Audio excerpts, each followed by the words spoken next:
Evening, ladies and gentlemen. Welcome to the Crucible. I'm your host, Andrew Wilson. How's everybody doing tonight? I see OG Snoop. He's in the crowd. I see we've got the Mossad. We've got Allison from Radiant Heart. See Miss Triss. We've got It's Looter. Kind of got everybody running in, right? It's all good stuff. So while kind of this fills up a little bit, I want to explain to you what this series is. So we had initially, we had gotten together back when the Crucible was first forming, tried to decide, what type of format we wanted to do exactly, what we didn't want to do, this kind of thing.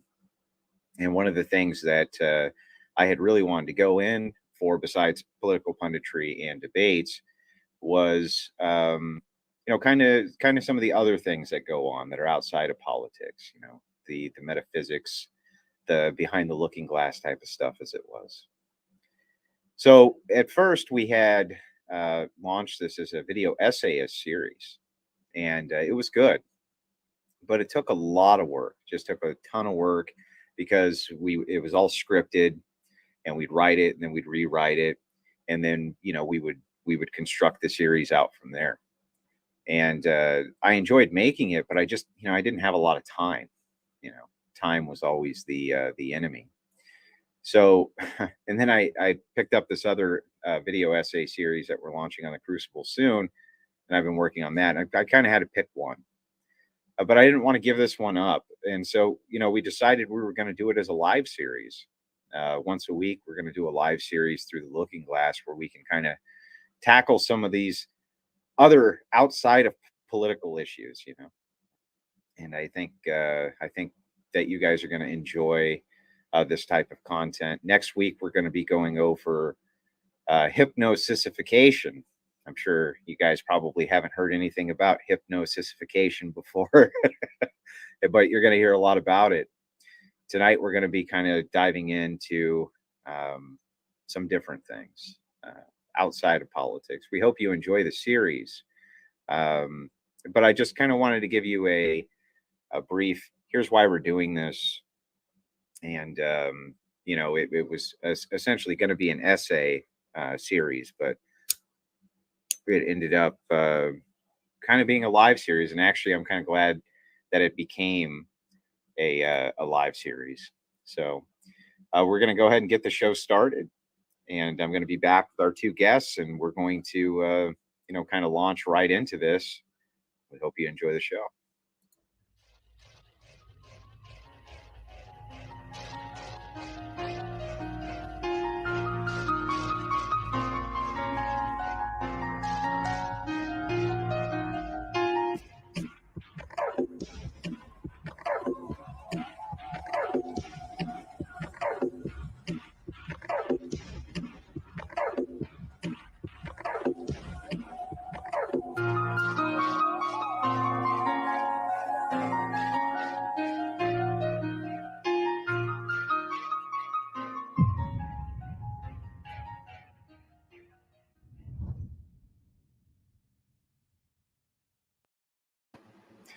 I messed the editing up on it a little bit, but it's okay, right? Work in progress. Yeah, I think it's good. I think it's good. Yeah. So what we're going to do, we have another guest. He was having some internet issues. I think he's taking care of whatever those issues are. Yeah, he's gonna be joining us shortly. Yeah, but until then, you might know this guest, Exposing Powerful Lies. He has his name as Little Ewok tonight. I don't know why, but who cares? I guess maybe it's his conspiracy handle. Yeah, maybe it's my code name. Handle. It's right? it's my CIA code name. So no, it's Jerry, my rapper name. It's my rapper Jerry, name, bro. Welcome back to the Crucible. We're happy to have No. you here. No, I've never been on the here. Crucible. Yeah, that's right. I went on your show. That's right. That's right. It's an honor to be first here, man. time on the Crucible, right? Why Yeah. don't you introduce yourself, give yourself a shout out, and then we're going to kind of dive into some of this. And when our other guest fixes their internet problems, we'll just bring him right in. Go ahead. Yes. Thank you, Andrew. It's such an honor to be here, man. I've been looking for a good excuse to come on the Crucible for a while. Ever since I had you on my show, I've been wanting to come on and shoot the shit with you. So huge honor. I love what you do. I love the channel. I especially love the trash talk shows. I mean, those are great. They're hilarious. And you're good people. Rachel's good people.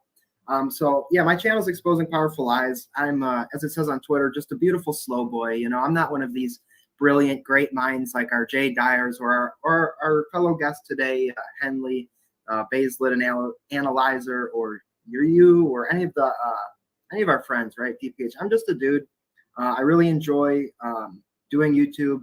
I used to hop trains and hitchhike and travel for many years, and doing that, I developed a love for people, just meeting people and hearing people's stories, and also a love for the truth. And so I started seeking after the truth, and that's what led me to orthodoxy and what led me to this circle of people on the internet. And I've met so many good friends and had a lot of fun. So recently we've been doing like cringe watch along streams. We've been watching like these new age YouTubers and stuff, and just kind of showing the darkness that modernity brings and that worldliness brings, showing sort of the destructive effects that sort of worldview and lifestyle has. And we try to have fun while we do it. And that's pretty much all, man. I don't take the YouTube thing too seriously. I just try to have fun and meet good people and have conversations and stuff. And hopefully if I can bring some sort of positive impact or can add something to the discussion, then that's great, And if not, I have an out. I just say I'm retarded. So you know what I mean? Like, don't hold me to too high of a standard. Like, I like that you leave yourself an escape hatch like that. Yeah. Well, I'm not trying to be anything I'm not. You know what I mean? So it's like if I say something wrong, it's like, yeah, I'm an idiot. Like, what do you expect? Gotcha. Yeah. Well, so you've been watching the ongoing series that the Crucible has on the demonic. Yeah. That series, I think, will be finally completed its first segment by the end of this year, which I'm looking forward to as we do more of those live shows. Tonight, there was actually a lot of different arenas that I wanted to get into. Mm-hmm. The first thing that I wanted to talk about with you and see if you had an opinion on it. What do you think about parapsychology? Are you much familiar with it? I mean, I've heard the word. So is that kind of like the ESP, or as my dad says, ESPN? Is that kind of like extrasensory? Why don't you give me a rundown of it? I've heard the term. Yeah. So parapsychology is one of these nonsensical kind of new agey terms, right? That is alluding to the fact that outside of religion, that metaphysics is interpreted by laymen. They just kind of lump everything in as parapsychology. White noise, ghosts, ghouls, goblins, right? Whatever the fuck they are. The Mothman, whatever he is, in Michigan, you have the Michigan Dog Man, there's all of these different kind of urban legends and things like this. And they're kind of all lumped in together with what they call parapsychology. I have found that parapsychology is basically a grift, right? It's a total absurdity. It's nonsense. It's garbage. It's trash. You can basically throw it out the window. Yeah, so exactly. Mothman. Yeah, he says Mothman with a laughy face. I mean, that's exactly how I feel about it, right? It is a joke. It's on its face a joke. Yeah, the cryptozoology, I chalk that right up there with like psychics at Lilydale or like, gypsy fortune tellers and stuff. I mean, it is a grift. It's that sort of recurring grift of telling people what they want to hear, telling them something interesting, something fascinating. Ooh, it's a mystery. Ooh, wow. It's a joke, dude. That is 100% a grift. Did I get my new age jargon all jumbled up? Ding. No, I mean, I think you combined parapsychology with cryptozoology, but I mean, I don't think that that's too wrong because it's the same sort of thing, right? It's the same sort of just nonsense. Total, just made up shit. Yeah, total and complete made up shit. Well, the reason I was interested in it years ago when I was diving into occult research, unlike all of you other ortho guys out there, right? I never actually got into the occult. I always just took it as kind of an academic study. right? Really? I thought you did get in. Oh, wait. So you're saying you never practiced, but you studied Never. it? Yeah, never was a practitioner ever. Right. I think I'm just smarter than you guys. No, I'm kidding, right? So, but I never was an actual practitioner. But one of the things, hey, how's it going, Baze? How you doing?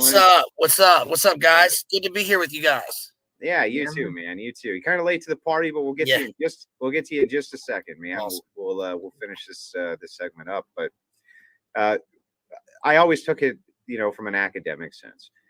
And years ago, I was in a library, and I happened to see this book that was sitting on the shelf that was called The Demonologist. Have you ever read The Demonologist? No. Okay, well, it's supposedly nonfiction. It was written by a man named Ed Warren, and his wife's name is Lorraine Warren. I know they were the people who were involved in the Amityville fiasco, and all of these. Now they made a couple of movies about them, I believe. The Conjuring. What's that? The Conjuring. Yeah, Annabelle. The Conjuring. Yeah, all of those, right? Yeah. So anyway, this book was so fucking absurd. I can't even begin to tell you how stupid it was. It would go over things like he would be investigating a case, and he'd be driving down the road, and a truck would pull up, a ghost truck, and spray his car with like ecto slime, and it was just the most absurd thing, and it was very disappointing, right? Because this time I was diving into actual demonology, which isn't a real term, to be honest with you, but there's nothing else to call it, right? It's the study of different cultures and demons. And I happened to pick this book up thinking maybe there would be some hidden gems in it. It's just all fictitious nonsense and bullshit, like the whole thing. Yeah. Which kind of led me into thinking about some of these other things. Like, for instance, in the 90s especially, there was a large interest in the UFO phenomenon, and there's still in the early 2000s was a huge interest in the UFO phenomenon and in USO phenomenon, which often now apparently they disappear into the ocean, this kind of thing. I've always found, though, that there always seems to be some type of link with the demonic when it comes to this. And I found that to be bizarre. I don't really understand it. What do you guys think of the UFO phenomenon? Is it just bunk? Is it bullshit? Hendo, you want to take it? Yeah, I think it's a couple of things. I think that it has sort of two divergent strands, but then they sort of coalesce sometime in the sometime in the I guess probably the 60s. I think that one strand is the obvious the occult or the esoteric element of the alien phenomenon. We can trace a lot of that back to Aleister Crowley, and we were discussing earlier some of the Crowleyan elements of this, and a lot of people they'll recognize that Crowley did a series of workings in New York in the early 20th century. He went there for a number of reasons, but a couple of books talk about how he became destitute in New York. He may have been there for intelligence reasons. He was shopping around propaganda ideas to the British and then to the Germans. But one thing that he did was he did a specific working there, and in that working, he supposedly contacted this demon named Lam, Lam, and he drew a picture of it, and a lot of people recognize that picture because the picture is one of the first depictions of what we would call like the gray aliens. A lot of people will say that this is straight out of Blavatsky, right? This is like they would call this one of the like ascended masters, the Great White Brotherhood, right? Right, the Great White Brotherhood, the Watchers, and it was certainly, even Crowley talked about how it was an other. It was an extraterrestrial, something from another dimension. And I would attribute that to specifically contact with the demonic. I mean, Crowley himself was trying to open a number of times he was trying to open a portal. And he did this with the Goetia, with his workings, with the Abramelin working in Loch Ness. He did it later on in the desert, where he drew a magic circle, and he was there with a guy named Victor Neuberg. He wrecked this guy's life. And that was when he contacted his personal demon, Iwaz, that Jerry was actually mentioning to me earlier. And that's what dictated the book of the law, which is how we know Crowley and, love is the law, love under will, all that stuff. The other element is what Annie Jacobson talks about in, I think it's, Inside the Pentagon's Brain, where she talks about how Jay's talks about this a lot, how this was used specifically as a psyop where, for instance, one thing they did was a general or somebody involved in psyops would find a, unwitting, like a farmer, for instance. They would dose him with, LSD, etc., in his water supply. And then a couple of days later, a general would show up at the door and would say, "Hey, you haven't seen anything, weird, any weird like creatures, have you?" And the guy would say, "Actually, yes, I saw this." And the general would say, "Well, we just happen to have this camera crew here, so would you mind doing an interview?" And this happened a number of times. And the reason that they did that, the reason they sort of developed the psyop, was because they'd been studying the Russians, and they found that the Russians had been really successful doing this, but they had actually used small, I don't know how to say it, but small people in like that they'd been doing MK Ultra type experiments on. And one of the reasons this was so effective, one of the points of it was because it's if you're doing something right next to, let's say, Area 51, where we're testing, DARPA, we're testing advanced technology, what better way to hide it than in plain sight and have right next to it have a so-called alien experience where all of people's focus goes onto this thing rather than on the technology that they are testing right next door. So, this is the drawing of Lamb by Aleister Crowley. That does look an awful lot like a Hollywood rendition of a gray alien, doesn't it? Absolutely, yes. Yeah, I would say that our depictions since then have almost solely been based on that particular drawing. And that's not to say that, other people, other weirdos and all these, and Blavatsky theosophical types hadn't seen this entity or whatever before, but Crowley's the first one who drew it and who put it into the popular consciousness. Yeah. And Andrew, you asked, what we think about it. And, you've got the people that say, ETs, they're demons, right? They're demons. It's demonic entities. You got people that think, no, they're actually real. But I don't think it really makes too much of a difference because the impact is the same, right? You read about old demonic encounters, right, that the saints had. And the demons try to awe you. They try to bewilder you. They try to confuse and confound you with sometimes absurd things. And you see the same thing happen with extraterrestrial encounters in a lot of these situations. Just totally absurd things. Father Seraphim Rose talks about in the book Orthodoxy and the Religion of the Future how some of these, contactees would say like, they brought me on their ship and offered me pancakes, and just like totally absurd things that just like, why? It makes no sense. And it's the same thing that happens with people that take psychedelic drugs. They get bewildered, confounded, awed, and then all of a sudden a message comes in. We're all one, bro. Nature's God, bro. You're God, bro. And it's the same thing. You're bewildered and confounded, and so you're in a suggestible state.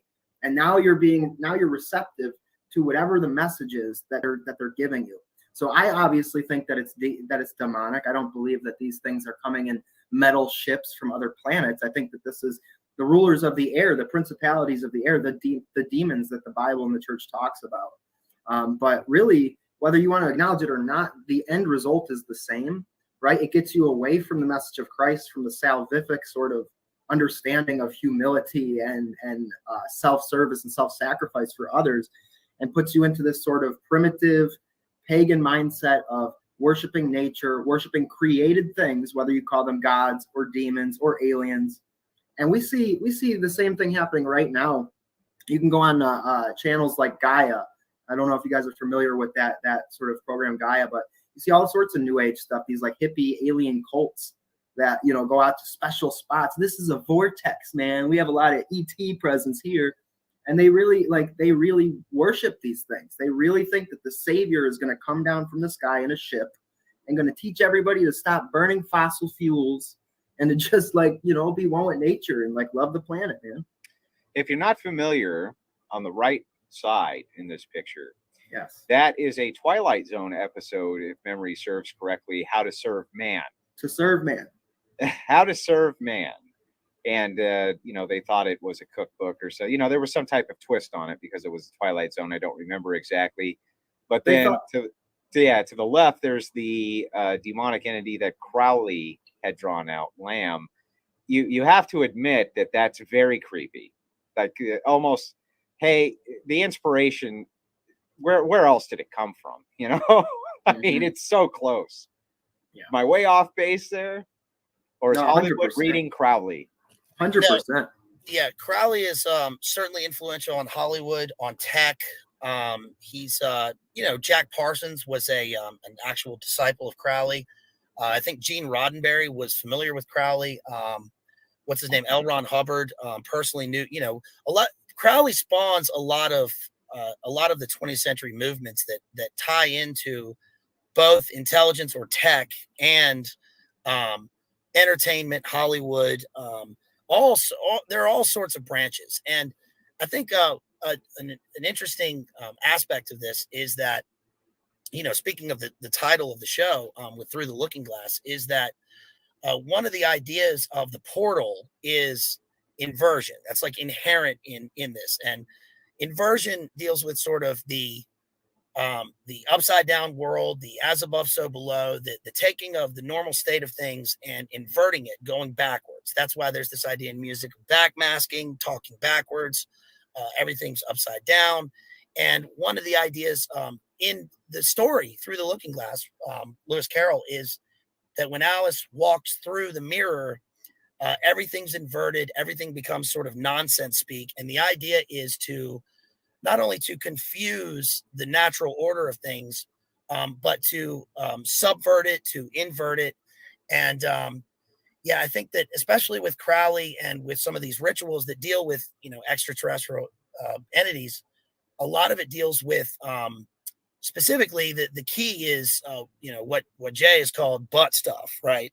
The natural order of things. I know it's crass, but it is. But all of these things involve that. There's a reason why any person who claims to have been abducted, right? If you watch Fire in the Sky or any of these accounts, it always involves probing of that kind, right? And I think that signifies the order of things and the sort of the subverting of it and the shattering of the consciousness, right? The shattering of the psyche and the mind. That's my. It's interesting. This question comes up, and it's actually a really good time to address it, from Dingus Khan. He asked, was Anton LaVey the real deal? This kind of does move a little bit into what we're talking about. And so I'll give you my take on this, Dingus, and then we can have our two guests kind of react and say if they think I'm insane or not. LaVey himself was a grifter, 100% a grifter. He had basically tapped into the fact that, there was a lot of the Hollywood horror stuff going on and this kind of thing. And as kind of a counterculture move and a way to drive a lot of attention to himself, he embraced what he called Satanism, which was a secular, 100% secular religion. And how he explained satanic magic was just forms of basic psychological manipulation, not really anything more than that. Now, what that has evolved into, the Satanic Church, which took the teachings of LaVey, recognized that the troll was so good that they could actually troll the U.S. government into making it a real religion, get the 10 Commandments torn away, things like this. Do I think that he was used to do that by the demonic? I 100% believe that that's probably true. But I think that the man himself was a grifting piece of human garbage. And he was a creep, This guy was a fucking creep. I don't know what else to say about him. You could watch his transition before he died from his early years. He had kind of a youthful appearance and this kind of thing. And, just about 10 years later, he was very gaunt, looked like he'd done every drug on planet Earth. His voice deepened. He really bled into the character so much that I don't think you could distinguish him from the character he was playing anymore. Yeah, no, 100%, man. I mean, I think that's something that's important to keep in mind when you're talking about any of these big figures, right? 100%. I agree with you that he's a grifter, that in his mind, he doesn't actually think he's working on behalf of Satan. He thinks, oh, these Christians are idiots, right? And I can use this idea of the devil, to flip it and to mess with these people and to troll, right? But it's this ironic thing where that is Satanism. Like worldliness and just materialism and hedonism, that truly is satanic. And you don't have to understand the metaphysical truth, like the deep truth behind how sick what you're doing is, to actually be used as a slave for demons and for Satan. And that's most of these people, whether it's Gil Bates or Jeff Stein-Epry or any of these guys, like I don't believe any of them really truly understand what they're doing, because if they did, they wouldn't do it. Right? They don't truly understand that they're destroying their soul and that they're like, damning EPL, is there any doubt that, much like Crowley before him, that LaVey was very plugged in to Hollywood? Yeah. That he had a lot of Hollywood friends. Yes. He cursed one of them, didn't he? And that person ended up dying, like horrifically from the curse. So, this guy, like these people, these weirdos seem to be able to gravitate into these kind of entertainment circles, and they have a higher impact on society than you really imagine. I mean, LaVey to this day is still kind of talked about in hushed whispers, right? Because he did definitely have an impact that we're still feeling now, didn't he, Baze? Yes, he did. Yeah, I agree. I agree with Expo there. I think that it's a strange argument. I understand people's argument when they make this argument, but it's kind of a strange argument when people say that, oh, he was 100% fake. Because regardless, I think that the outcome and how he's used is what's really is the important thing, and tends to be really insidious. I think you're thinking of I think it was Jane Mansfield. There's a bunch of celebrities that hung around him. There was Jane Mansfield. What's his name from the Rat Pack? And I think Sammy Davis Jr. Sammy Davis Jr. Yeah, and I think that it's interesting because I think that it's true that LaVey has a sort of I don't know what you would call it. It's like I guess they would call it like an atheistic, Satanism, secular materialism. That's right. Yes, and I think that there are people that were associated with LaVey who were involved in a spiritual Satanism, namely Michael Aquino, who was associated with LaVey and then split off to form the Temple of Set, which is, the real deal. I think that there are a few branches that are the real deal that actually do, rituals that are loaded with actual Satanism. I mean, I think that the OTO, I think that the AA, the Astra Argentum, and the Temple of Set are the real thing. And I do think that the Church of Satan is probably what people think it is for the most part. However, LaVey did do rituals. And regardless of whether they were theatrical, they were rituals, they were saying words, they were inverting the natural Eucharist. And you can see LaVey, he's in a few films. If you haven't seen, there's a movie called Blood Rain, which is interesting because it's about a town that is it's from the 60s, not very good, and there's a town that is basically possessed by Satan, and that's the one with Ernest Borgnine, right? Yes, Ernest Borgnine is a satanic priest, and William Shatner. That's right. LaVey is in it as doing rituals. It's John Travolta's first film, and John Travolta was actually turned on to Scientology on the set of that film by one of the actresses. And also, that William Shatner's in it, and there's a scene where he's burning, and they made a mask of his face, and that is the very mask that they used for the Halloween films for Michael Myers, was from that film. But regardless of all that, he's that's crazy. That's some lore right there, man. Yeah. It's really bad. I mean, it's obviously not, it's a really bad film. I think a more, revelatory film would probably be the Rolling Stones live film from Altamont. What do you call that? Not Gimme Shelter. It's the one where they're playing at Altamont. You know, it's the so-called end of the 60s. They were associated with Crowley. The Hells Angels are the they did the security for the concert. And what's the guy's name? Meredith. James, what's his name? James Meredith. A guy was stabbed to death during the concert on film by the Hells Angels. And it's pretty horrific when you watch it. And they're playing Sympathy for the Devil during that. And Mick Jagger, you know, is taking off his shirt and he's got a like a devil drawn on his chest. And they try to calm the crowd down, I guess, and then they leave. But it's really interesting because it signifies this like mass, trauma ritual on camera with hundreds of thousands of people there.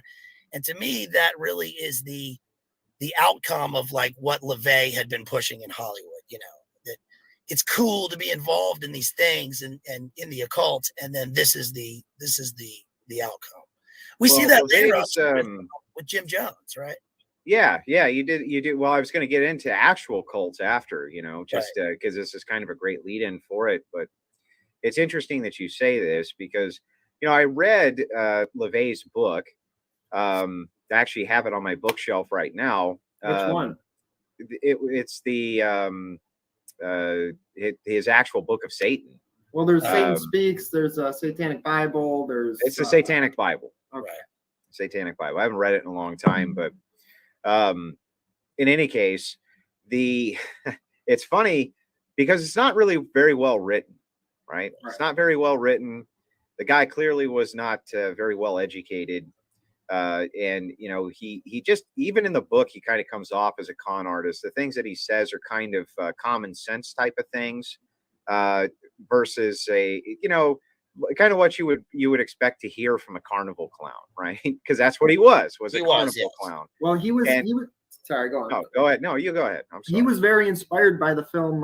They just made a re-release of it, Guillermo del Toro. What was that called? Nightmare Alley. Nightmare Alley. So he was really inspired by the 40s film, Nightmare Alley.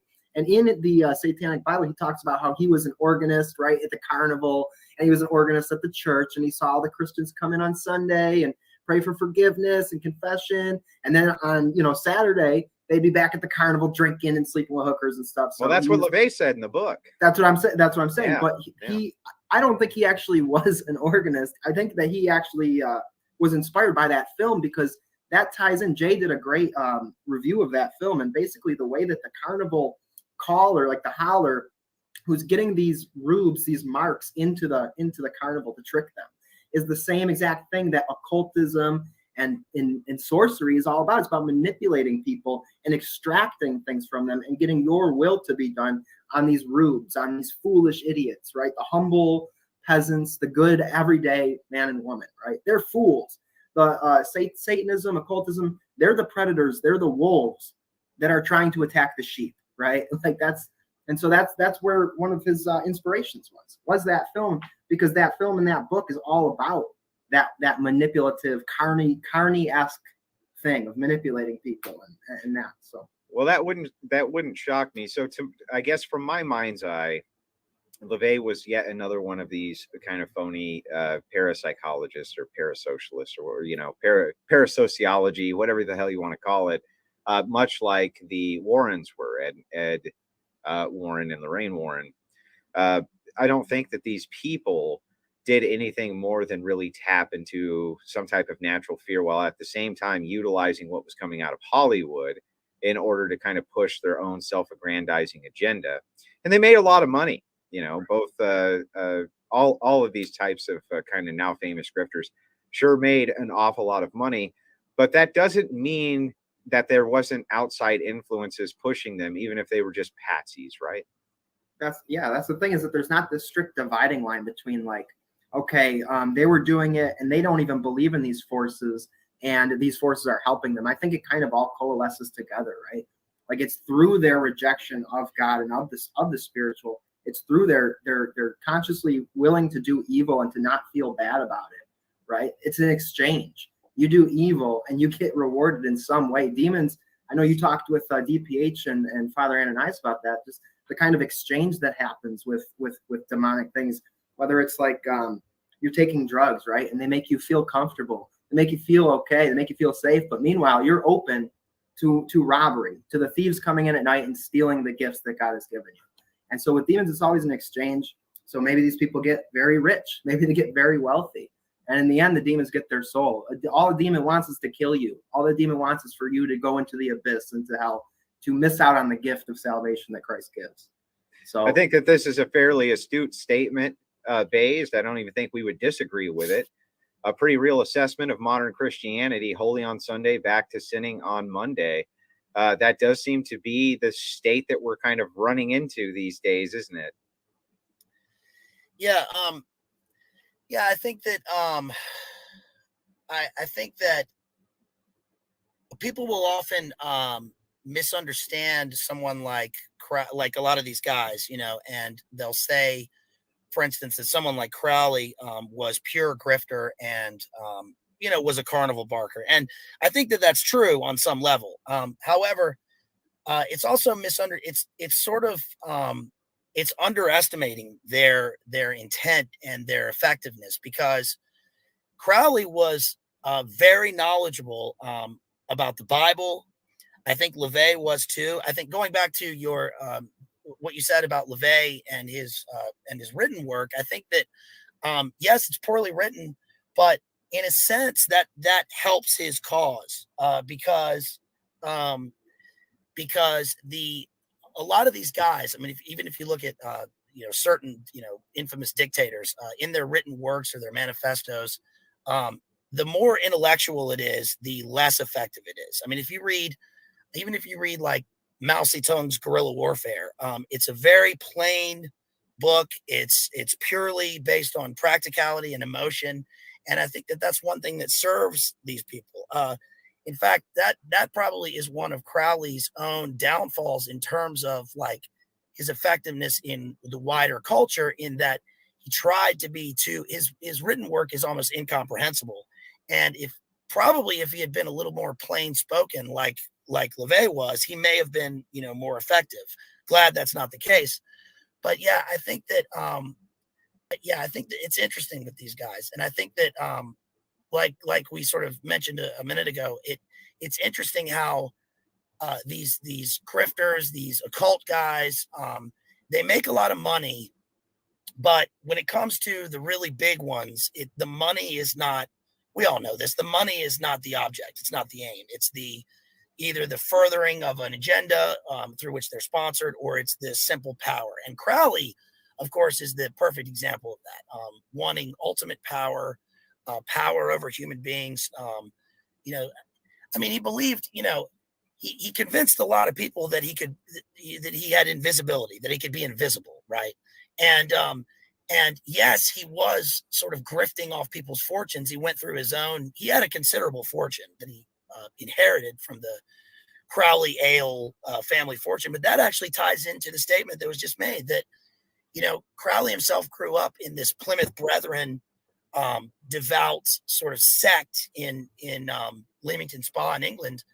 And his father was a Jonathan Edwards type. And yet, for all of that, they had a major brewery, and they were selling alcohol, and they owned all these pubs, but they were speaking out against it on Sunday. So yeah, it's an interesting statement. Yeah. Can I address that comment, Yes. Andrew? No, you can't. No, you can't. Yeah, you can. Go ahead. Yeah. So the whole idea of, these Christians are hypocrites, right? They're asking forgiveness on Sunday and sinning on Monday. That's called being a Christian. Every human being is fallen. Every single one of us sins because we are deeply sick on a soul level. We delight in doing good, and it's very hard. We delight in doing evil, and it's very hard for us to do good. And that's the sickness, right? That's what Christ is saving us from. They're saving us from the death that came into our souls from the fall, right? So to say that we're hypocrites is misunderstanding like the first base level of being a Christian, which is to say, I am a sinner. I am a wretch. I can't stop myself from sinning. I need Christ to save me. That's so you can't point to a Christian and say, oh, you guys sin, so you're hypocrites. It's like, we know we sin. That's why we confess. That's why we go to liturgy. that's why we pray for forgiveness, right? And we try and we keep getting back up and trying. But I think from the layman's critique, and I do think it's a fair critique, is to look at things like the prosperity gospel and these various other types of things that have come out of these megala churches. You remember the Jay Dyer bit? I just recently saw it. Church, right? Random balls. Yeah. Well, I mean, I think that kind of the point behind that was that is what mega churches are kind of like, right? Mm-hmm. We're going to have the big monster truck. It's not going to have anything to do with the ritualistic worship of God and everything to do with the big screen TV and the, and the pizza Sunday and the, and this type of thing. So I do think that, from an outsider looking in, who's not a Christian or maybe wasn't raised in any type of environment like that, or even some who were, look at this and they look at these big, ginormous church entities and these kinds of things and think, this is the biggest con they ever saw. Right. And they're not wrong. They're really. Not wrong. They're not wrong. That's why heresy is so insidious, because that's not true. That's not true Christianity. It's a distortion. It's a really a demonic thing, and it calls itself Christianity. And so so from an outsider, they think Christian. We're all just lumped together. No. True Christianity is a straight and narrow path, only for the very few. Only the very few are going to actually walk that path and do the hard work of denying yourself and mastering, being a master over the passions. So Orthodox Christians and true Christians will be the first ones to point out that sort of nonsense. And why do those mega churches do it? Because the straight and narrow path, that's only a few people. You're not going to make that much money. If your goal is money and prosperity and success, you need a message that the wide reaching, the wide swath of people will accept and embrace and give you their money. And so that's why we see mega churches and prosperity gospel and all of that. Because give me all your money. Give me your gold watches. I'll put them in a big old metallurgy. Put your hands on the screen. But I think that these things are all in some way tied together in kind of the great grift, right? The great grift being much like you see there was a lot of people that made a lot of money on this alien hunting, and on these kinds of conspiracy theories and this type of nonsense. I mean, they made a shitload of money on it. And it seems like people are everywhere in their ability to co-opt the message, make it as palatable to as many people as possible, you know what I mean? And completely destroy what it meant to begin with. Isn't that kind of the mark of the demonic based? Yeah, there are two aspects of that. I mean, one is the idea that the people who are all for aliens they're the same people who say, no, we couldn't live in a world created by God. We couldn't have, a creator. We couldn't have God. But at the same time, no, the aliens created us, and they are these extraterrestrial beings that are bigger than us, and it's them. They're the ones who did it. The other idea is that I forgot to mention that one of the weirdest, I guess, elements of this is that Brenda Densler wrote, this was in a CIA document, talked about how the ultimate agenda of, we talk about the agendas, 2020, 2030, whatever, 2050, the ultimate agenda for, I guess, overall control is the idea of the fake and Gahay alien invasion, right? Because she said specifically that it would destroy people's last vestiges of faith and would ultimately annihilate their belief in Christianity. And that would allow for, the final total control element, which I think is interesting because it shows that this isn't just something that, like weirdos at Area 51 or even just Hollywood talk about. This is something that people in intelligence, people in military, and people in elite circles truly consider. So, well, Alex Jones talked a bit about that years ago. I remember saying that they were working on microprocessor technology that could basically beam out into the sky a giant picture that would be reminiscent and look like an actual alien attack. Right. I was very skeptical of those claims until I came across various documents that showed that there are actual projectors that are used in warfare in order to show aerial attacks that are coming that actually are not coming. They actually have one such projector that's called the Mirage. And that's what it does, right? It's designed. And when you think back in warfare to D-Day and various things like this, where they used blow up tanks and they wanted to make all warfare is deception. Why wouldn't you want a giant projector machine that showed a massive enemy, coming in, even if there really wasn't? That would be very useful to have. So taking it to the next level and saying, you could fake some type of alien attack with it, that sounds more plausible than not, doesn't it? Yeah. Another example of that was real, that's pretty recent, is, and it's not visual, it's auditory, is you can still see his interviews on YouTube. This guy, Dr. I can't remember his name, Robert, I can't remember his name, but he's the one who invented the tech, the voice of God technology. And he talks about how, they did brain studies. They did, using the brain basically as an acoustical device. And when they have those LRAD weapons that they use now for riot dispersal, what they did was the sonic noise making weapons. That's right. Yeah, ELF, low frequency weapons. And what they found was that they could actually program auditory you could type in a message and it would convert it to bits or whatever, and then they could simply record somebody's voice. And a lot of the insane people on the internet, the TIs, will talk about this as happening in and who knows if that's true or not, but it is true in the sense that in the first Gulf War, they did line up those weapons and they aimed them at I don't know if it was Quds Force, but who they aimed it at, and they programmed a message that said, "This is Allah, lay down your weapons." And they all heard it in their skulls, dropped their weapons, and ran into the desert. So, that was 30 years ago. So why wouldn't you want that technology for warfare? Right? You would, right? Yeah, I think that the bad part is that a lot of times those exercises seem to be used as a practice for what will be used on us. A lot of that happened in Vietnam with the Phoenix Project, Phoenix program, and we see a lot of this now. And I don't know. I don't know where to go with that. Yeah, the technology that well, hang on before you get into that thought. Jethro for $10 says, "Epic Stream Kings, can each of you give us your best Papa Ewok impression? Also, Papa Ewok is coming for Based Homeschool Mom. You'll have to fight him in the octagon for her honor. BPF. I'm not bragging." Well, I'm not bragging either when I say it'd be the shortest fight in human history, but I will give you the best Papa Ewok impression that I can. Stick around for after the show is done, and I'll give it to you. Listen, folks, I'm not bragging.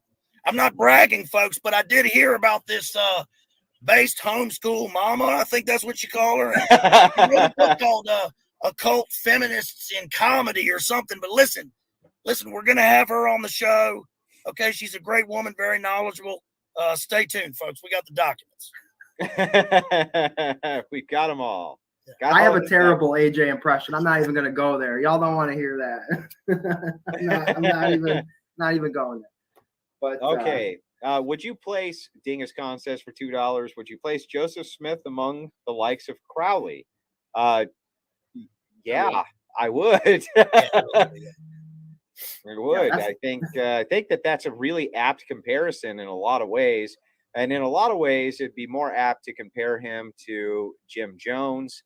It'd be more apt to compare him to, the Waco nutcases. It all works. It's all the same. It's all cult creation, which is, Jay has talked about this all the time about CIA using occultism, right, in creating cults, NXIVM, all of these things. Cults are used to control people's minds, and it's like a formula at this point. You can look back all the way back to like ancient shamanism and stuff, using psychedelics to control the minds of the village, right? The witch doctor, the shaman, he's the head of the village. And the CIA has learned from these things how to control people, Devotional Heart for $5 says, "Great conversation. Andrew, thanks for all the awesome streams lately." You're welcome. We have many, many more coming up. Make sure you don't miss them. But moving right back into our conversation, always got to make time for the chatters, especially because they have lots of questions for you guys, and we want to make sure that we get them all in the course of the broadcast. We only have so much time. Moving right along here, trying to tie this back in to the supposed UFO USO phenomenon. I think that this is a very large conversation because the lore is so deep, and there's so many different people who have investigated it. And I have found something very interesting, though, that a lot of the times when I research out the researchers, I find out that in their path, guess what they all seem to become? Christians. They all seem to become Christians. A lot of them start as agnostic or atheist or this type of thing. And, they research this out for 10, 15 years. And suddenly they begin to back away from the phenomenon being some type of realistic threat from outer space. And they begin looking a little bit more domestically, don't they? I find that to be fascinating. Well, yeah, it makes sense. What I was going to say earlier about just the kind of crazy technology that we know worldly forces have, whether it's the things that Henley was just talking about, or Project Blue Beam, like you were talking about. We really are at the mercy of the worldly forces, right? This is like the kingdom of Satan, this world, right? At any moment, jackbooted thugs could kick down our doors. We're actually in a comfortable state right now where we don't have, direct tyranny where we're going to be thrown in the gulag for having this conversation. But that could change tomorrow, right? Our only hope is in Christ. And Christ is the truth, right? So if you're seeking the truth with fervor, if you're actually honestly after the truth, you're going to end up at Jesus Christ. And that's just the way I feel on it, in my opinion. Baze, why do you think so many occult researchers and UFO chasers end up becoming Christians? Well, I think that because when people research when people get into this or anything in this sphere, you come to sort of a fork in the road, and you realize that, if you stare into the darkness, if you see all these terrible things and you've, gotten red pilled, so to speak, you come to realize that there's no political solution. There's no earthly solution. You're not going to vote your way out of it. There's one solution, and that's God. And I think that that's the only deliverance that people can have. There's also another way that people go, and that is that they lose their minds. You see this now with, we think of like the 80s alien hunter as like sort of almost a different breed than the current one. The current one has evolved into this, guy who goes to South America and takes DMT or ayahuasca and communicates with them, right? Right, and communicating with them. And what we see time and again is the ultimate thing that they come up against is, first they come up against themselves and they realize like this sort of reflection of the darkness within themselves. And then they realize that they're talking to something else, and it always terrifies them. I was reading, what was I reading? I was reading an account of, maybe it was Crowley. It was William Burroughs, who wrote in In Search of Yage, which is one of the first accounts that I know of somebody actually going to South America and taking ayahuasca. And, he counted himself as an intelligent, person, but sort of devoid of any spirituality. But he came up against this sort of creature with like this hideous face that was like a nothingness. And it scared him so bad that it really it shattered, it broke his mind. And I think that that's what we see. We see that with celebrities. And a lot of times celebrities will sort of lie to themselves and to us that, oh man, we're all one. And, we're coming to this space where they're realizing like this deep psychological, the sort of thing that any like 14-year-old realizes when they take, mushrooms for the first time, the whole we're all one thing. But then you come up against this other, this spirit of like horrible, incredible depth and energy, which is what Crowley saw when he came up against this demon called Karanzan. And I think that it's like utter destruction and obliteration of the soul. And the only way to deliver yourself, the only way to find any truth is God. That's it. That's all you can do. And that's the greatest thing you can do. So, But Base, didn't the whole account of the encounter with Krenanzon in the desert with his homosexual lover kind of just sound a little bit like it was bullshit? Like just a little bit like it was on the made up side to you? it did. It did and it didn't. I think that you can kind of come to this in certain stages. And I think you could certainly resolve in the end that this is total bullshit and that, this spirit spoke to him, and like the whole thing about like he went home and what's her name? His Lilith, his wife, Rose. Which one? He had a bunch, right. didn't he? Yes, they all went insane, right? Yeah. And whichever one it was at the time immediately like said, go to the British Museum, right, in Cairo, and go to exhibit 666. He goes to the exhibit and it's Horus. It's a statue of Horus. And that's kind of like, it's a little too good to be true. On the other hand, it's believable in the sense that I think he really was doing these things. And you could pass it off as like, okay, this guy's just a quack. He's eccentric, but you can't deny that his life, his ties, the people that he ran in circles with, and the people that he influenced, certainly make it more than that. Yeah. So I agree. I think it's both. I think it's a little bit of both. Honestly, it is kind of like this like grifty thing, but that there is a deeper level to that, whether known or unknown by them. I mean, isn't that the whole idea of like one of the ideas of the demonic spirit, right? Of the Satan figure is this trickster. Yeah. And in a lot of ways, that's what Crowley was. It's like lies. It's like just lies, lies, lies. So who knows? Well, and again, kind of tying this back into the theme tonight of the, this kind of supposedly otherworldly phenomenon. And, the more I dive into the various stories that I hear of the eyewitness accounts, people say they all sound similar. They don't really sound similar. They sound similar to Hollywood episodes, maybe, but they don't actually sound similar in account to each other. A lot of this sounds delusional. And then we get into this bizarre phenomenon of people who put them on the couch and bring them into regression therapy in order to bring these memories out. Yeah. How much stock do you put into regression therapy and bringing out the memories of the horrific trauma of the abduction? Are those implanted? Or is there really some type of trauma there? I think it's pseudoscience, and that's my short answer. I mean, I just think it's fake. I just think it's bull. What do you think, Pace? I think that it is. I think that it is mostly fake. However, I think that sort of reminds me of Jonas Salk and the false memory syndrome, which is a pure CIA creation, because that was real. So the idea of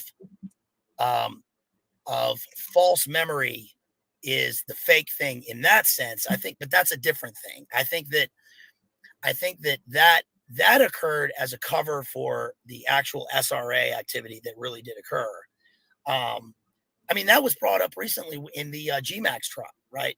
One of the consultants in the trial for the defense was that, Virginia Gouffre and all these people were suffering from false memories. And this was the same consultant that had worked with Jonas Salk at the false memory syndrome. However, I think that regression and bringing out alien abduction memories, it tends to be quackery. Yeah, as Bearable Pain kind of rightly points out in the chat here, the power of suggestion is real. Yep. And hypnosis certainly does work as far as being able to implant suggestions. This has been proven time and time and time again. And of course, often when it's combined with powerful sedatives and drugs, the hypnosis becomes much more deep-seated in this type of thing. And there have been all kinds of studies available to the public about it, as well as military studies. But he's not kidding that the power of suggestion, even in advertising, it most certainly works. And it's not beyond the pale to say that if you have a group of, psychologists putting people who've had UFO encounters on a couch, that they could definitely implant those encounters pretty easily, couldn't they? Yes, absolutely. Yes, they could. And I think probably a lot of these cases are implant, they are implanted memories for whatever reason.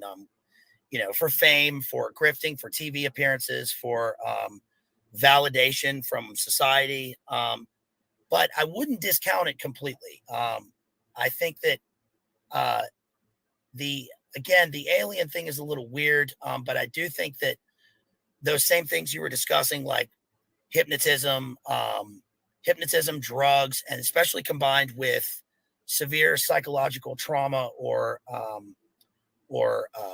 electroshock therapy, are the modus operandi of people like Louis Jolly and West and Jonas Salk and these guys who admittedly did this. They write books about it, from MK Ultra, the Monarch program, right. Phoenix program. So I think that it is real, but you have to have discernment to decide. It is real, right? It is real, right? And I think you can draw a line, all the way back, like I was saying, from ancient shamanism, right? Even look at the Aztec priests, right? These guys that claim to be these religious leaders, convincing people we have to murder thousands of people on this temple so the sun will shine, right?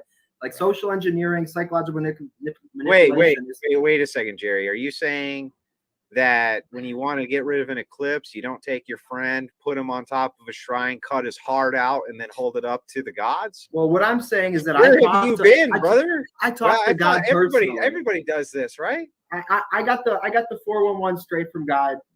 Just listen to me. I'm the shaman, right? I'll tell you what we need to do. It's not gonna be me though. You're not sacrificing me, but probably one of your friends for sure. But no, I think, psychological manipulation and social engineering is nothing new. And I think that we can draw a line straight from all the way back then to modern day MK Ultra, right? And the same thing, you can get people to do what you want them to do. And I believe this is sorcery. This is a big part of it. Like you're saying with drugs, that's all a part of it, right? This is all sorcery. This is all psychological manipulation. And we're seeing it now because of the scientification, if that's even a word, and the understanding scientifically of psychology and human minds, that it's gotten to a level that is so exact and precise, right? They can do it. And that's why we're seeing mainstream media, the current thing, right? Like you can see the large swaths of the population just totally bamboozled and funneled into whatever direction they want. And it's because these groups have put a lot of time, money, and effort into learning these ancient tricks of manipulation and developing even new and more insidious ones. Bitzilla for $5 says, seems like a lot of demon possession in our world right now. Or do you think it's all mental illness? Well, I'll tell you, according to the people that I've had, you can actually find these episodes on the Crucible that I've had these discussions with. This is on both the Catholic and the Orthodox side. We'll both tell you the same thing. And they have the best in the business, as it were, I guess you could say, at ridding people of demons. That demonic possession, even right now, is extremely rare. And it's always been extremely rare. However, they seem to think that oppression and the other symptoms are through the roof. Yeah, it's complete spiritual bankruptcy. So no, I wouldn't say that it's all mental illness. I do think that there is a larger, an amount of demonic activity that's going on with a morally bankrupt society that maybe hasn't been seen since Rome. But we'll get the take of our guests here. What do you guys think? I think even our friends Father Deacon and Jay and DPH and all of our friends would agree with me when I say that you have to make a distinction between demonic possession and demonic influence. Okay, demons are involved in every person's life, right? The demonic influence is extremely prevalent with every human being. Now, demonic possession is a whole other ball of wax, right? To actually take over your body. People have these Hollywood images in their mind, right, when they think of demons. But it's actually a lot more subtle. And I know Father Deacon had talked about this on your last discussion, the whispers in your ears, right? All it takes is that one little whisper, hey, maybe you should steal that $20 bill. And then you go, yeah, maybe I should. And then you engage with it, and then you end up doing it. And that's the way that demons influence people. It's not this crazy big thing where you're flying up the wall. It's just a whisper. Angels are messengers. Though I think that does happen with severe cases of possession. I'm not saying it doesn't, but it's rare, like you said, but demonic influence is not rare. And that has been, for the entirety of human history, the same story. There are demons. They are trying to damn you to hell. they hate you and they want you dead. You know, that's the general gist of it. Yeah, I think that in the extreme cases, certainly. And do you think it's all mental illness? I think that no, but I think that mental illness in many instances is demonic. Yeah. I think that there's a lot of evidence for, especially things like DID, MPD, which are not exclusively mental illness, and certainly can be passed off as demonic possession. I mean, if you are a layman observing a person who is afflicted with severe, DID, I think that there's probably very little distinction to you witnessing it. Right. And I think that a lot of times the trauma and the activities that create that in the, that create that in a person go hand in hand with demonic activity. I mean, there was the church hearings revealed this. That this was a specific program. I think it was an MK Ultra. I think it was Sub Project 119, which was the MK Naomi sub project, which is where they consulted literal witches and shamans to try. You gotta have the witches, right? Right, Like you right. can't do it right without the witches, Right. based. Exactly. So they were like, so imagine these people, right? They're like, look, okay, we've got this Stranger Things Montauk project thing going on, and we want to create whatever it is, super soldiers. We want to basically, we want to see how far we can go with splitting the mind of an individual. So they do all the things that they were doing, and now they introduce another element, which is an occult element, and they have them doing the rituals that we probably shouldn't discuss here, but the things that create such a split in the mind that, the mind's natural defense mechanism is to retreat, and something else comes in its place. And what is it that's coming in its place, right? I mean, this is people have mentioned this with things like, astral projection, which is that, like, if your soul or your mind is leaving your body, you're waiting for something else to take its place. So yeah, and I think people need to understand, right? People always are thinking like there's these distinctions, right? Soul, body, and there are, but you're not like a body with a soul. You're not a soul with a body. You're not a mind with a body. You are a mind, body, and soul. You are one person. You're all one, right? So they say, well, is it mental illness or is it demonic influence? Or is it demonic possession? It's like, if your soul is sick, you are sick. If your body is sick, your soul, right? It's like you are one person. Okay, you're all one thing. Okay, so there isn't this clear distinction of like, well, it's just this or it's just that. If you're demonically influenced, that can manifest in a mental illness, right? And you're all one system is the point. Well, not to get too far off the plot, I do think that those super chats are good to engage with. Like I said, people always have questions, and we want to try to give them as concise an answer as we can. But kind of getting back to the theme of the supposed UFO USO phenomenon, some of the books that I have picked up and kind of read into on this. Many of the people who investigate it are actual cultists or occultists themselves. Some of them forming their own UFO cults. And I'll give you an example of one of these. So I grew up in the Mojave Desert originally. I was there till I was, I don't know, like 9 or 10 years old. Okay. And out there was a time machine. You guys ever heard of the time machine? No. It was made by, I don't remember the guy's name, some wackadoo, right? But it was this big domed structure, and you could see it. But he had a cult out there, and it was a UFO cult. And this UFO cult would kind of hang out outside the time machine, and they would have crazy parties out in the desert and sex parties, and you can still find their scribblings all over different rocks all over the place. The Mojave Desert was always rife with UFO cults, just like the Nevada desert for obvious reasons in Nevada, right? But is it not strange that we also have this cult that drank all the poison so that they could go on the comet Hale-Bopp, I think it was, and the Jim Jones kind of slangs. There have been UFO researchers who have tried to tie in UFOs with that as well. So I mean, it's the list is ongoing, and it kind of seems to create some type of insanity in people and an obsession to kind of use the best word that I can for it. Is there any tie in there that you can see? Do you think that the fact that so many cults are formed around UFOs is kind of a telling sign?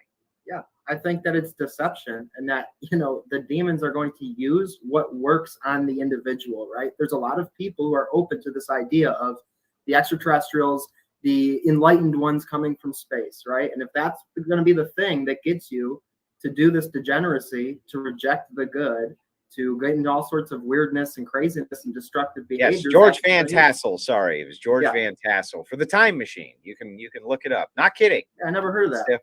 Yeah, the Time Machine is still there. But yeah, I just that's my view on the UFO thing. I think that that's for a very specific type of person, and you'll find a lot of UFO cults, but you'll also find a lot of cults in other weirdness too, right? And I think that it's just a smorgasbord. They use what they'll use. They'll appear to you as an angel of light. They'll even appear to monastics and would-be saints and use the Old Testament to try to deceive you. They don't have, Satan can appear as an angel of light. They'll use whatever they have to use to get you off the true path.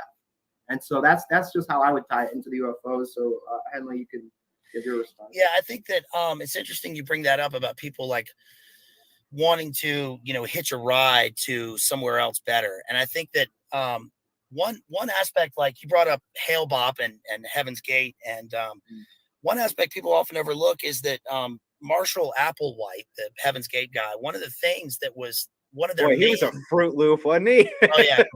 Oh man, and he looked like a Fruit Loop too. Physiognomy check for sure.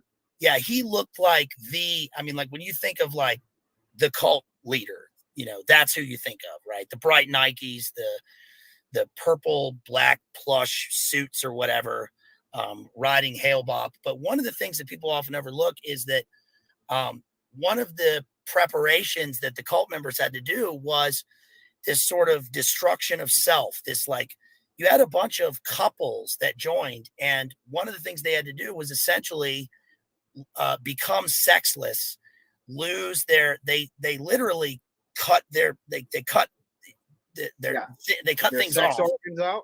Yeah. Yes, and they tried to become sort of almost like identical, like Gemini twins, some sort of like platonic idea of like two people making a whole, and then they're they think that they're going to hitch a ride to this other place where they're going to find their identity and their true purpose. And I think that speaks to a lot of the people that that are susceptible to this stuff. I mean, it's the same with Jonestown. You had a bunch of people who are sick or downtrodden, or just they're trying to find some meaning, and it's like they want someone to tell them what to do, and it goes in stages, and it becomes weirder and weirder until they lose themselves in it. They lose themselves in whatever they're trying to achieve, until it results in ultimate death. So I'm sure you guys have heard of the Sannyasins, of course.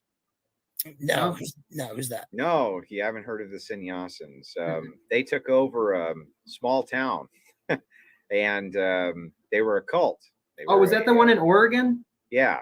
Yeah, okay. I didn't know the name. Oregon. Yeah, their leader. I didn't know the Osho. name. You'll see the meme around okay, the Osho. Yes. Yeah. We know all about Osho. Oh yeah. They did a so, funny. Jay and Tristan did a hilarious stream on that. Right. Well, the thing is, though, is that what ended up happening there is kind of the same thing. They opened the community up to the mentally ill, the homeless, things like this, people who are easily controlled, docile, and they were controlled through drugs and sex. And this inevitably ended up leading to the poisoning of countless people, right? And this seems to be this kind of tale told over and over. So maybe to your point, when you say it's all kind of tied together with just lunacy, however it needs to package itself in order to deceive you into it, that's what it'll do. Whether it uses extraterrestrials or it uses, some other means, this seems to be kind of the subtle approach. Yeah, it is all tied together. It all comes from the murder of men, the deceiver. It all comes from Satan. You know what I mean? I mean, that is what it is, right? We see all this, these different manifestations of it, but it is all just to kill men. I mean, this is what the church will tell you. This is the deceiver. This is the murderer. You know.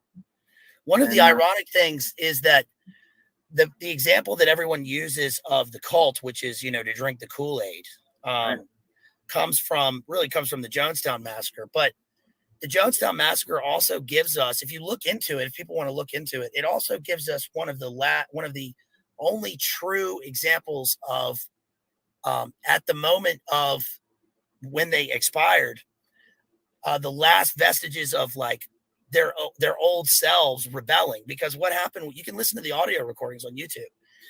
People think that I wouldn't recommend it though. No. Just as a disclaimer, they're horrific. I've heard them. So just as a disclaimer, if you do go and you look, just you know, like if you can handle it, good, go. But if not, just as a quick disclaimer. But go ahead, Baze. Yeah, it is horrific because you know, your conception of it is that these people are going to willingly go, they're going to drink the Kool-Aid, and they're all going to perish, right? But what we actually get in the audio recordings is Jim Jones berating them, come on up, just do it, just drink it, right? And you hear all these people, especially a bunch of women, who are like, why do we have to do this? Why do we have to do this? And then what we found out was that most of the people who perished didn't perish from the Kool-Aid. They perished from GUNSHOTS to the back of the head. And that was, remember, right before this, you had a senator. Right, they were murdered, right? They were murdered. He was murdered on the spot. So I don't know, it's crazy. Well, that's what led to the mass homicide and the suicides there to begin with, was that the people who came to investigate, my understanding was that they were slipped notes saying, hey, this isn't what it seems. There's some serious problems here. Take us with you. Yeah. And because they were taking so many of them with them to the plane, kind of Jim Jones realized the cat's out of the bag. They're going to come back here and this is over. So they attacked them. They murdered them, and then that's when they did kind of the mass culling of Jonestown. It was the cleanup crew, of which there really there wasn't much in the way of survivors. You know, it was bad. Yeah, so, it was the cleanup crew, for sure. Yeah, interesting that that entire operation took place where in Guyana, and I think it was on CIA land, was it not?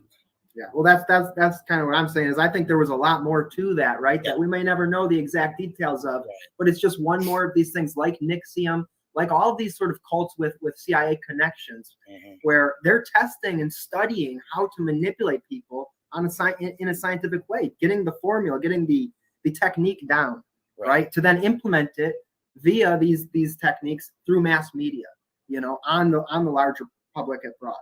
That's just where my conspiracy-minded self goes with this stuff. Well, so, you know, this kind of brings me to yet another point here, guys, which is based, I'm sure that you've seen the movie They Live, right? Yes.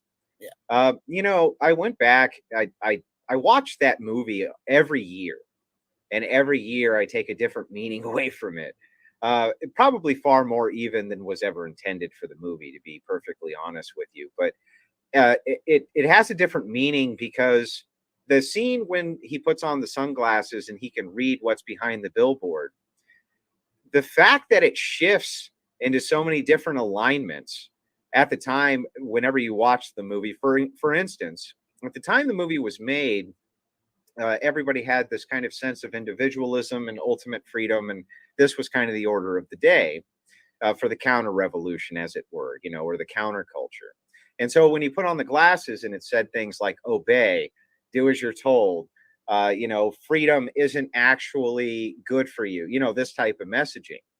Well, now if he puts on the glasses, you kind of almost agree with the messages that are behind the billboard, right? You're like, maybe we should obey a little bit more. Maybe marry and reproduce isn't all it's cracked up to be, right? Marry and reproduce is one of them. Right. You know? Marry and reproduce is one of them, right? And so I glean these totally different meanings every single year that I watch it and think, you know, maybe there was some genius behind the genius to this movie, you know?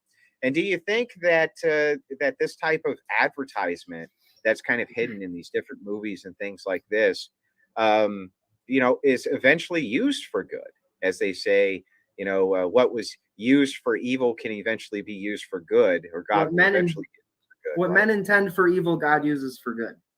And he does. It's all under God's providence.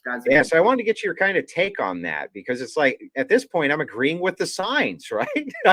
I'm like, whoever these aliens are, they're pretty fucking based, right?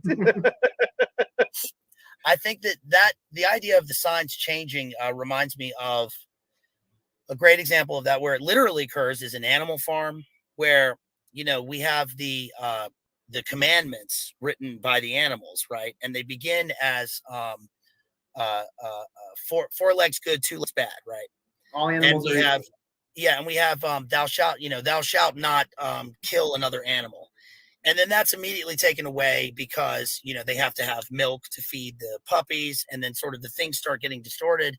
And then by the end of it, it's gone completely circular, and the elites of their own society, which is like the pigs, etc., are now joined with the humans, and it becomes four legs bad, or two legs bad, four legs better, right?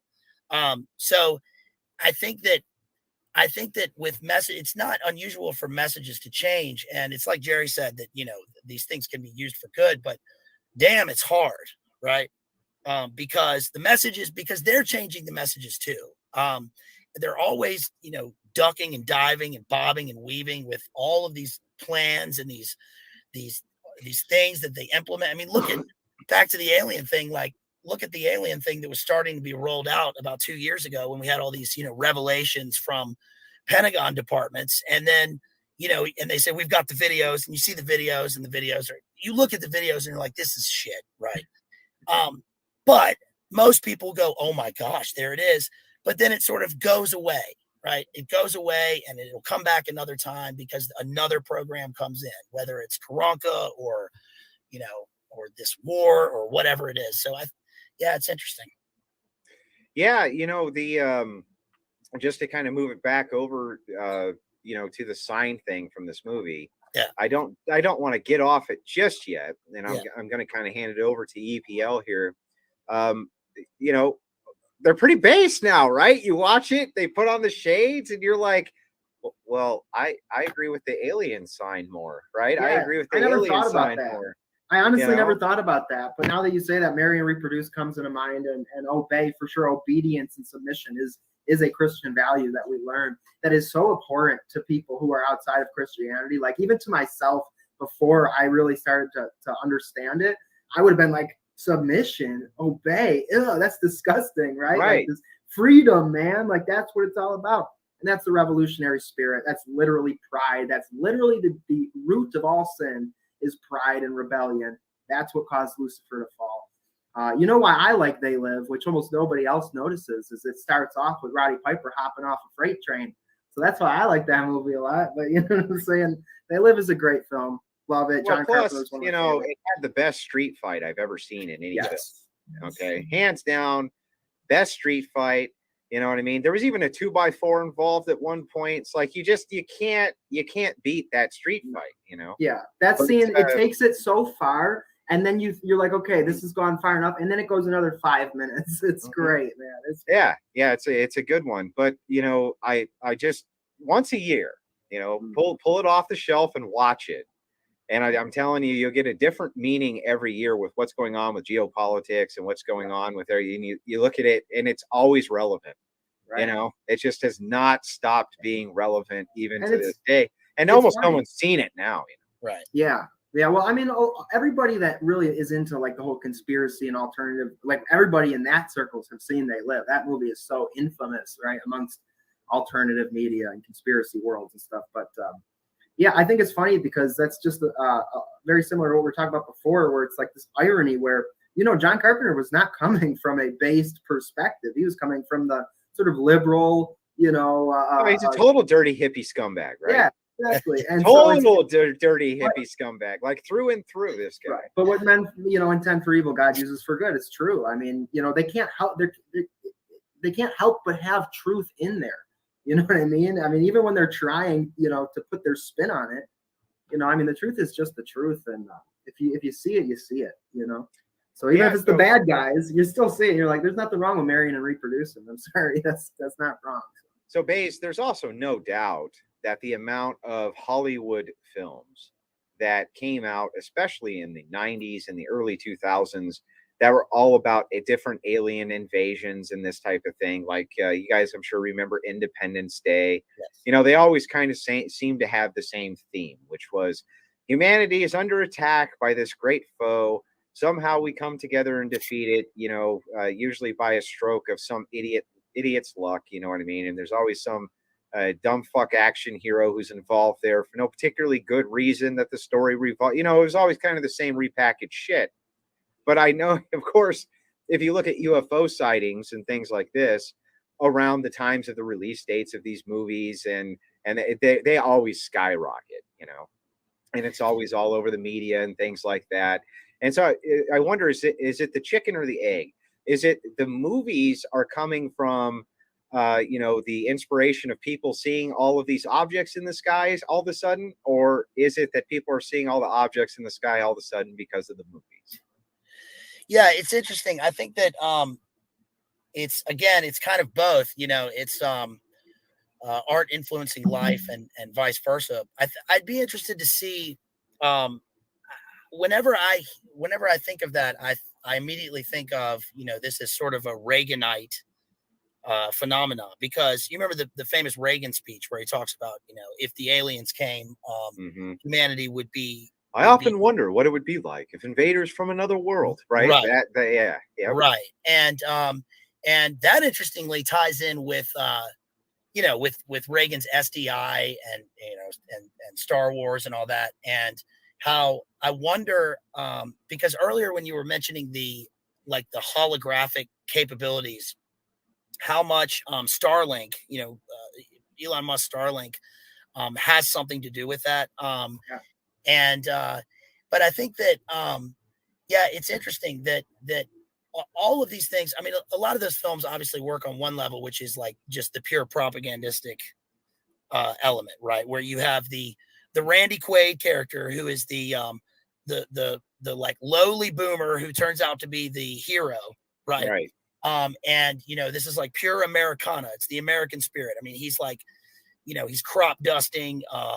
You know, he's got this old plane, and it's the old technology that's going to save us, versus the new technology of the alien or the other, or the whoever that's supposed to be allegorical for. But I think that that's happening now in a number of other like manifestations, not just the alien phenomena, but one thing that I've noticed recently is the amount of like witchcraft and ritualistic elements, even like in Disney films. I mean, it's always been the case with Disney films, you know, that they have like an esoteric element. We're saving the Disney films. We're saving the Disney films. We're going to bring you back for a whole thing on the Disney films. Right. Okay. Gotcha. Yeah, it's too big for this one. It is. We'll try. We're good. I understand it's hard, right? Because so many different things are tied in together. And that's, I mean, you kind of expect them to be. We live in a society, right? It's like many ideas are linked. You know, many of the things that we do are linked in together. But you know, kind of staying with theme and trying to kind of understand, you know, this chicken or the egg prospect. You know, are these sightings coming up, and then the movies are made? You know, or are the movies made and then the sightings are coming up? I think that's always been a great question that nobody can really answer. You know, I personally think it is the culture, right? And then the sightings come. I think you can look at like War of the Worlds and sort of that the start of cosmic horror with somebody like H.P. Lovecraft, and really the introduction with this thing of space being so vast and humanity being so small, and you know, and then watching as that comes into like 1950s and This Island Earth and all these sci-fi movies and sci-fi books and stuff. I think that really is what has created this large narrative in the minds of the people of extraterrestrials and aliens. I think before that, it would have just been viewed as demonic, right? But this is kind of this narrative kind of separates it from the old understanding and the religious understanding of it into something that's now scientific and materialistic and doesn't need God. And so I think that's on purpose. I really do. And I think, well, the reason I bring this up, and I'm kind of beating this up a little bit, Joe Black says, I'd love a great alien movie now, right? And I'm not going to lie, I like a great alien movie. Sure. You know, I like a good sci-fi flick. I like them. I like movies.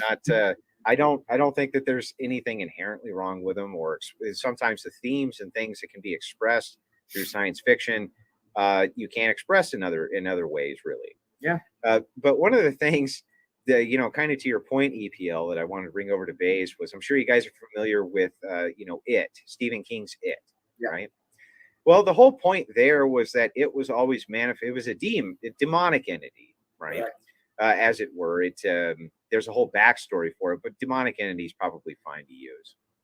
And it would manifest itself as the thing that you were the most afraid of, right? So whatever was popular in culture or whatever that made you afraid, that's what it would appear as. And I kind of wonder, you know, in this case, when you're talking about UFOs and USOs, if kind of to your point, EPL, if this is what's popularized and things like this, and this is what you're thinking about often, that these are the ways that these manifestations will happen for you, simply because they're what you understand.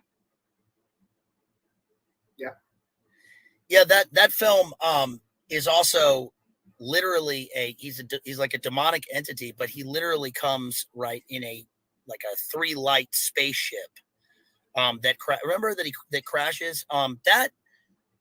That's interesting because that ties in with well, he was in I shouldn't know this shit, but I do, right? He was like an old demigod, basically. Right.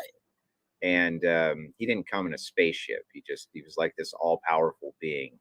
Yeah, it's just, King's world is bizarre. He has like this space turtle that puked up the whole galaxy, and the whole backstory to it was bizarre. But Bays, are you talking about the new movie? Yes, I think you're right. Yeah, in the beginning it does show like the 3 lights. The sighting of him crashing to Earth, or at least how they depict it, is like the 3 lights of the, you know, the dead lights. That's what he is. He's right. Yeah, he's dead lights. Yeah, right. Which reminds me of like a UFO sighting. And they definitely tied it in with ETs because of just the way it looked at the end. It was very reminiscent of Alien. You know, everything in a Stephen King fucking movie or a book is an alien. Okay, yeah, so if there's a problem, aliens did it, right? That's the narrative, you know. Yeah. So it's just not to confuse it, but yeah, I mean, but the whole point there was manifestation, right? It was always manifestation of what you were afraid of or what was relevant to you. Right. You know what I mean? So, you know, is it possible that these manifestations happen, you know, in real time for people because in the form of UFOs or USOs or little green men or little gray men, because it's just a prism for which you can understand them. Right. Yeah, no, and I mean, we're taught as Christians not to fear anything in that, you know, the enemy will use fear to attack us, right? And we're taught to always keep the remembrance of the judgment and of our own death, right, in the forefront of our minds, to not fear those who can kill the body, but fear the one that can kill the body and the soul, to literally only fear God, you know, fear failing God, fear the judgment that will come if you're not good, right? And that's the fear, that's the proper place for our emotion of fear to be in, right? Everything has its season, everything has its proper place. That's where fear is supposed to be centered, and that keeps you on the right path. But, you know, just like anything, the demons will take these things that are meant for good, including our passions, right? Including the urge to do something because it feels good. That should be directly, you know, doing good feels good, right? That's the passion in its proper place when you're the master over the passion. But, you know, demonic influence and corruption and sin, it's all distortions of these proper things. And so they use fear in a distorted way to mess you up, you know. Now, Bays, earlier you were talking about, you know, kind of what this series is called, Through the Looking Glass. Right. You were kind of extrapolating on the Alice in Wonderland theme, you know, for inversion. And there sure seems to be a lot of that these days, right? Seems like everything's upside down, backwards. You know, it none of it makes sense to a lot of people. It all seems, you know, you have gals can be boys, et cetera, et cetera, et cetera. You know what I mean? It seems to be a never ending consideration of inversion. You know, I wonder if you can expand on this a little bit more for us on that Through the Looking Glass theme before we wrap the program down. Yeah, I think that I would say a good example of that would actually be in another setting would be the film Red Dragon. Have you guys seen Red Dragon? Yeah. because now that came from an actual earlier film. There was an from earlier Manhunter. film. Yeah, Manhunter. I thought Manhunter was better than It Red was. Dragon. Yeah, It Manhunter was, wasn't it? I'm not Yes. lying, right? Yeah, Okay. Manhunter is a great film, and the aesthetic in Manhunter is, I mean, it's almost two completely different films. But one thing that I think that Red Dragon does well is that it brings out the idea of, you have this guy who in Manhunter, there's a scene where he sees, like, the cop is like, he sees what Francis Dollarhide sees, which is like that the mirrors placed in the eyes represent like light. They're like beaming light. But in Red Dragon, there's a scene near the end of the film where, he kills with like a mirror shard, and he's holding the mirror shard up to the Edward Norton's son's eyes, and he says, "Your son is changing," right? And I think that the idea of the mirror in this represents, the glass, the looking glass is a mirror. It's the English word for mirror. And I think that this plays out this is a huge theme in literature, in symbolism, because the mirror represents the psyche or the soul, and the fractured mirror is the idea of the fractured psyche, right? This is like, what's his name? Hero with a Thousand Faces, Campbell, who talks about the journey through the labyrinth, right? Out of the labyrinth, trying to avoid the Minotaur is like the quest for the mind, through the labyrinthine mind, avoiding like the archetypal beast, and trying to find like a sense of deliverance or like illumination or whatever it may be. And I think that one of the elements in Alice and Through the Looking Glass is that she's presented with this image of herself, and she thinks that herself is another. It's like another person. She puts her hand up to the mirror and she goes inside the mirror. So she's going inside of herself. And the whole thing is about trying to escape and get back to the above world. But everything in the other world, or the upside down world, or whatever it is either backwards talking. She comes across the queen, and like she becomes a pawn, right, in this sort of master chess game. There's the Tweedledee, Tweedledum. That's like the Gemini twins. And it's like a series of archetypal stops on a journey trying to find herself. And we see this in films and in literature all the time, where characters are presented with images of themselves and are trying to like discover truth. They're trying to discover a worldview. They're trying to get back to the natural order of things. What do you think about that, Jerry? I mean, I don't have much to add to that. I think you just kind of broke it down pretty well. So what would you say the meaning of Through the Looking Glass really is? Is it's just finding yourself? Is that kind of the symbolic meaning of it there? Yes, because I think that Alice, I mean, regardless of what we know about Lewis Carroll and his creeperdom, and the whatever Alice has gone through prior to the start of the narrative, I think that her thing is that as a child, she's trying to figure out her place in the order of things. She's trying to discover herself. And you can read the whole book as a journey of like the child becoming an adult, basically. Right. Yes, you can read it as the rite of passage, the child becoming an adult. I would read it as the sense for self, like in the mind of a shattered teenage child, right? It's the same thing with like The Wizard of Oz. It's the same thing with even the modern one, Stranger Things. Yes, right. Same thing. Very, very much the same thing. You're going into the mirror world. In fact, the girl calls it the upside down, right? Exactly. It's the same thing. It's the same journey, right? So, yeah. Yeah, I think that that's a pretty astute observation. But I think that that Alice in Wonderland, its message, it beats you over the head with that message. It wasn't very subtle about it. Yes. Yeah. It really drove it home, that everything was incorrect, right. And that it was definitely a push towards self-discovery. But I don't think that the way that they're portrayed is probably the correct way that people generally engage in self-discovery. It's not nearly through as much introspection generally as necessary, but rather somebody always comes to teach you the lesson, right? Right. And it's like, in reality, people don't always come to teach you the lesson. You have to teach yourself the lesson, right? Yeah. So, Well, I mean, I would say, the entire, from a Christian worldview, like the entirety of our lives is that child becoming an adult thing spiritually. We're spiritual children during this life, and that's where faith comes in. We're supposed to have faith in God's will, God our Father, basically, putting your will on the altar and saying, okay, I can't do this by myself, right? The 2-year-old can't walk down the street and go to the store without his parent. They need the parent by him, saying, hey, don't do this, do this.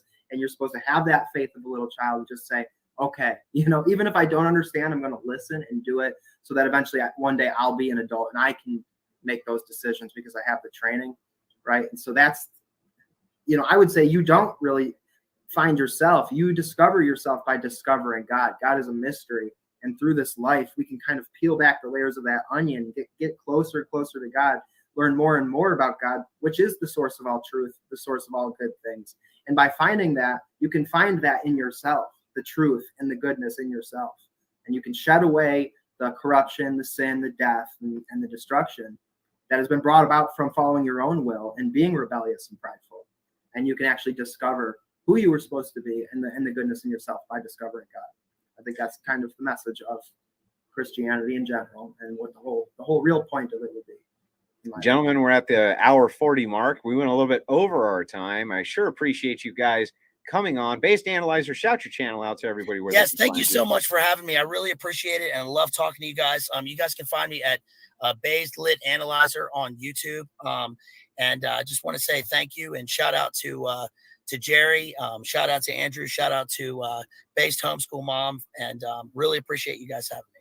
Thanks, guys. Absolutely. And then Lil Ewok, I don't know what the hell you think. I like exposing powerful lies better. I don't like exposing. Look at. All right, it's an inside joke. All right, so y'all aren't in the joke, so it's fine. Some of us in the chat understand it, and that's the cool kids table. Did you like that little cartoon, the Ewok cartoon I sent? Yes, wasn't that I did. The most horrific, cringy thing you ever saw? It was beautiful. I'm going to use it next time I do a cringe stream. I love it. Thank you.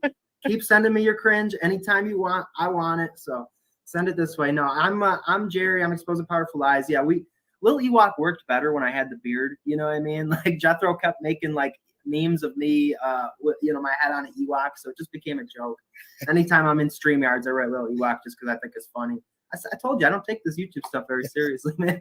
I'm not a very serious person. I like to have fun and joke. But you can find me on Exposing Powerful Lies on YouTube, doing dumb shit and laughing and having fun and trying to be a nice person. And I really, really love talking to my homie Henley. You've been a great friend, and I love you like a brother. Andrew, same deal. Love you, brother. And thank you for having me on. Much love to you and your family, and Rachel, who is one of the coolest people in this circle. Much love to Jethro, Crispy Johnson, David Atkinson, all the homies in the chat. Jason Scholl, so many good people. Ellie, anybody I forgot, I'm sorry. Okay, Mikhail, okay, yep. All of them are great.